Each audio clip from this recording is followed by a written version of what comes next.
In this video, we'll show you how to remove suggested accounts from the Instagram search. If you find this helpful, please like the video and subscribe. Sometimes, Instagram suggests accounts when you start typing in the search bar, and you may no longer want to see certain suggestions. Here's how you can remove them. To start, go to the bottom of your screen and tap Search. At the top, tap the search bar and begin typing. For example, when I type in Phil, I might see a suggestion for Phil photo, which I no longer want to see. To remove this suggestion, tap on the account you don't want to appear.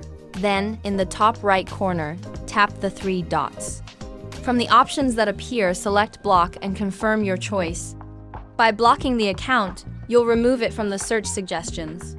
Now, when you go back to the search page and type Phil again, you'll notice that the account you blocked no longer appears. And that's it!